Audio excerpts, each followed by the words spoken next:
MSP it's constantly changing, and what we're going to see in 2013 is we're going to see changes in 3 specific ways. Number one, we're going to see changes with respect to conditional payment reimbursement in the form of regulations being issued by the federal government later this year. Number two, we're going to see additional regulations provided, which is going to change a Section 111 reporting obligation that some of DRI's clients have to adhere to. And then finally, we're finally going to get guidance with respect to addressing future medical expense obligations under the MSP Act in the form of Medicare issuing additional regulations later this year as well. Medicare Secondary Payer, or MSP for short, is a critical issue for DRI members. It's a federal law that seems to confound a lot of practitioners around the country. It involves the federal government seeking reimbursement for medical expenses incurred and that are payable as part of a claim being resolved. And it's an issue that is really in a constant state of flux.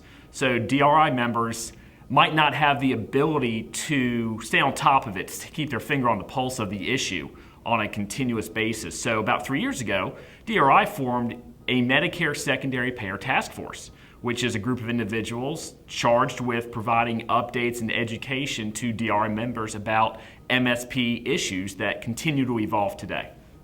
The greatest accomplishment for the MSP Task Force to date, I think, is the assistance that it provided to DRI, and then DRI providing assistance with other groups around the country in getting the SMART Act signed into law, which is a new law which is going to further explain Medicare secondary payer obligations and how DRI clients can address those obligations affirmatively and more compliantly. Social media is becoming ingrained in everyone's day-to-day life, right? Well, one of the ways that the DRI Task Force, and me specifically, uses social media is through LinkedIn, and by providing up-to-date updates for DRI members through different LinkedIn groups that DRI members can become members of online. So when we become aware of a new case that comes down, when we become aware of additional guidance coming from Medicare with respect to Medicare secondary payer issues, very quickly we get a posting up through our LinkedIn accounts, instant access if you're following any of us through LinkedIn, and then through our blog postings, through the website, through the task forces, for providing further guidance in written form, and through webcast. We then provide the meat on the bone, so to speak, to support that initial alert that we're sending out. There's a number of resources available to DRI members at their fingertips. DRI offers approximately 4 or 5 webcasts each year that DRI members can tune into to learn more about MSP issues. There is a dedicated spot on the DRI website that houses an opinion tracker, which provides all of the case law regarding Medicare secondary payer opinions from around the country.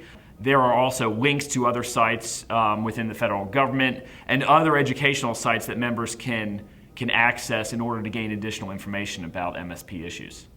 The opinion tracker is a great new tool that is at a DRI member's fingertips. It allows a user to log in and by topic, by name, by theme, do a word search on a particular issue and find an opinion specific to a jurisdiction where they practice in and get immediate guidance relevant to an issue that's critical to their particular case.